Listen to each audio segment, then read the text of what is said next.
Welcome back to Access Daily. Vanished is a new docuseries about the 2013 disappearance of 20-year-old Heather Elvis. Heather's sister Morgan has been a longtime advocate for her sister, and she joins us now along with her brother Chris, who has never spoken publicly about Heather before. Welcome you both. Thank you so much for coming. What are your memories of Heather? Man, she was just so full of life. I'd say she was one of my best friends before all this happened. Constantly heckling me on social media, always posting, sending me pictures of her face. I have a lot of really great memories of her. Y'all were close. Yeah. I think we all were. I always like to say, for myself at least, there was always a time before Heather and a time after Heather for everyone in my family, but by the time I was born, she was already here. So my whole life was just her. So we were the closest of siblings. We had a lot of fighting, as siblings do, a lot of bickering, but she was my greatest support system and an inspiration for me. For sure, I followed in her footsteps on a lot of things. So, obviously, this is the unthinkable. Mm-hmm. But how did her disappearance affect both of you?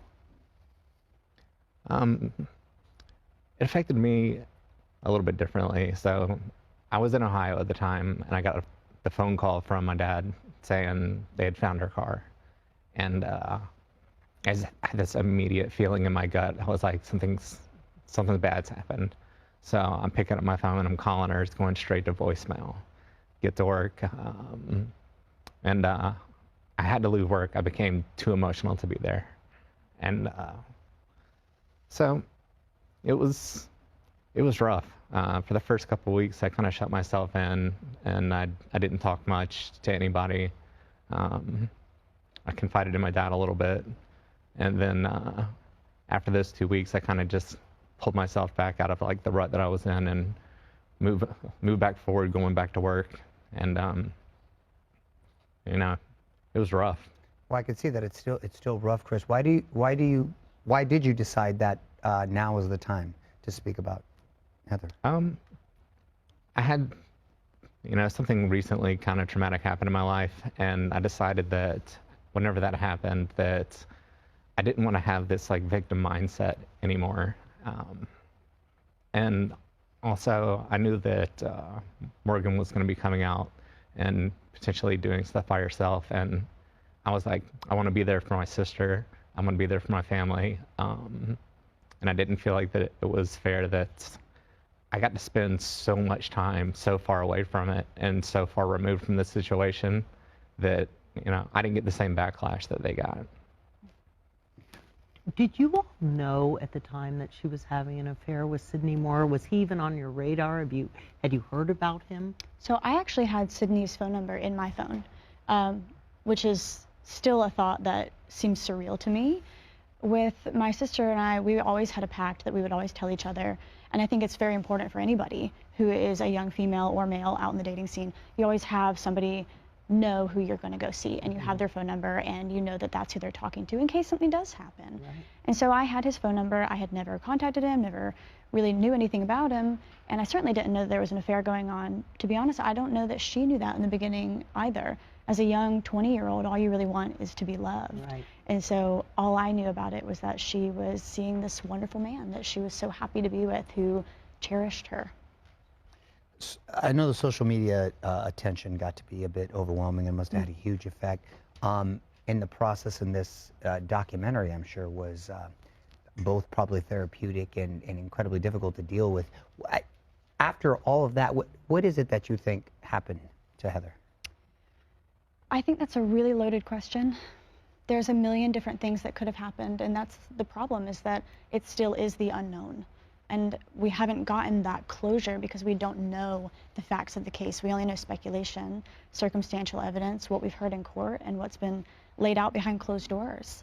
I think that me personally, and of course I don't speak for everyone, I certainly don't speak for my whole family, but I hope that we find her one day and that she has been gone all this time, because I would hope that she hasn't been out there suffering.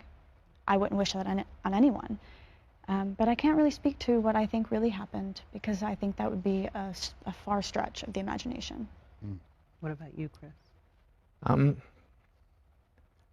think from pretty early on, I felt like I wasn't ever going to see her again, and that something terrible had happened. I couldn't say exactly what.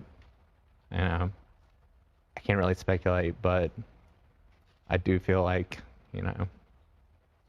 I'm never going to see her again, that she's been taken from us. And, Did you ever meet Sidney or his wife, Tammy, and were you happy with their convictions? I didn't ever meet either one of them, and I was happy with their convictions.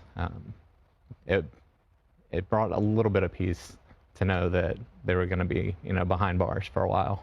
Would anything change for you if her body was found? Would there be more closure? Would that close this chapter, or would it always haunt you?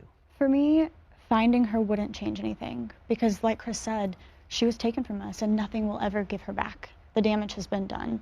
And I think there's a lot of misunderstanding there where people think that a conviction or a found person is the closing of a case, but it's not, because a family has been broken and a community has been shattered. And those are the hard realities that we have to live with, is that even when we find someone, even when we can lay them to rest, the pain prolongs.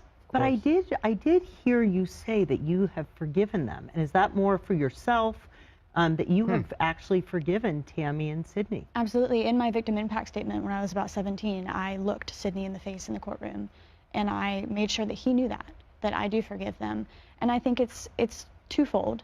One, I don't know them as people well enough to judge them based solely off the worst thing that they ever did.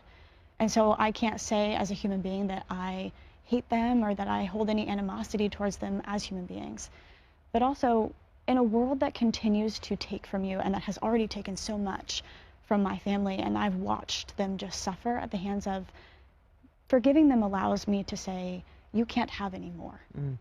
It allows me to not live my days full of anger and resentment and hatred, and I get an opportunity to continue to live my life and to take Heather's story and be that voice and talk about all the good that can come out of this and not the bad that is keeping me from living my life. What about you, Chris? Yeah, how does it make you feel to hear her say that? I'm okay with it. I understand where she's coming from, and,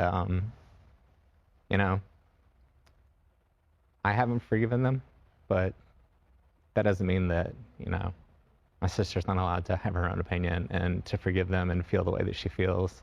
And I fully support the way that she feels. And, I think that that's a really big, like a really big step on her part. It's bigger than I can do. And I think that's an important thing too, is that forgiveness is a choice that you have to actively make every day. And sometimes that's hard for me to make. And I've been making it every day for years.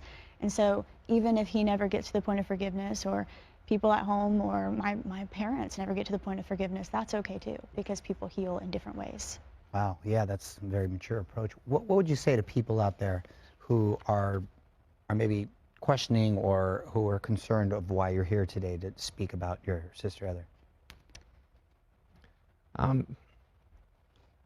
I just want people to know that, I'm here to advocate on her behalf, because she can't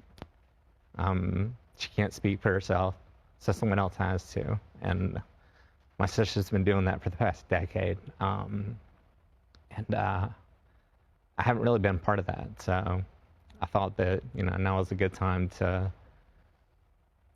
put myself out there and bring myself into the fold, I guess.